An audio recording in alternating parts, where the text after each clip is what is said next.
Okay, so what I'm about to show you guys is basically the Whisper Room. Now, I know I've been spending a lot of time on this. I was actually going to go ahead and release this last week, but something popped up. And now I get to show you it, and it's absolutely incredible. We have the first artist that's going to be recording in it to actually do like a real run at doing a YouTube video tonight. So with that said, let me show you real quick.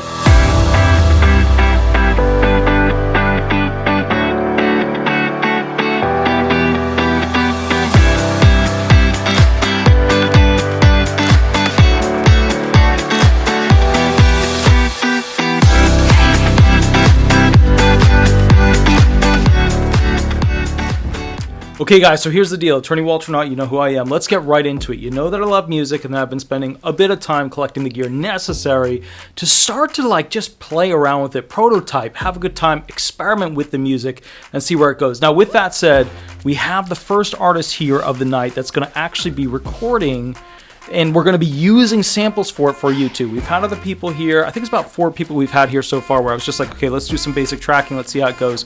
But now over here, and that's that giant AC I'm always talking about, we have the Whisper Room. I'm going to take you inside the Whisper Room really soon, but I just wanted to go ahead and show you real quick. It's not completely finished. I haven't finished all the padding and stuff like that yet, but it's ready to go enough to actually put somebody in there and record.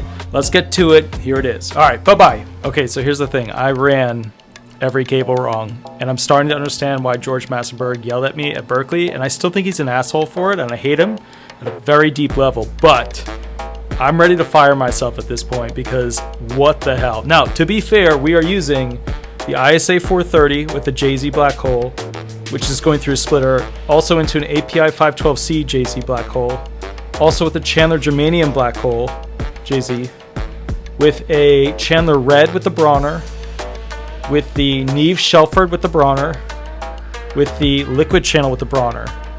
And I have they're just the preamps. There's no channel strip stuff on, there's no EQ, no compressor, because I barely made it to this. So it's not going great, but it's going okay. Because it took me like 45 minutes to figure out what's, and I didn't it doesn't matter. It's going great, okay? It's going great. All right, good. I'll catch you a little later, bye-bye. Okay, so the problem is, so I got it close, right? But about 30 minutes into this thing now, and okay, so here's the thing. I'm not used to working with snake cables, and there are just, the 7s look like the 1s, like the numbers on the actual cable. So just to give you a heads up, like look at how ridiculous this is. All the different look at this. Look at that.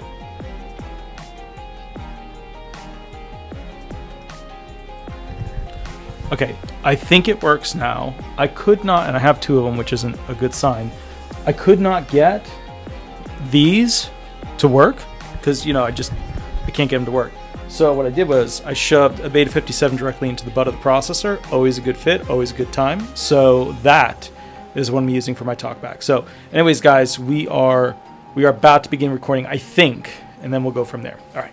See you soon. Okay, bye-bye. Okay, so I've officially shut the gear down. A lot of little things I did wrong. So I don't have a patch bay. I have to buy a patch bay, but they're really expensive. So I was like, screw it. I don't need it. I'll just magically patch everything. No, you need a patch bay. Whoa. Like, it's just so much stuff was not hooked up correctly. Because it's like, okay, I'm putting this in, and then all of a sudden you're like, where's my signal? And then it didn't work. So I need a patch bay at some point.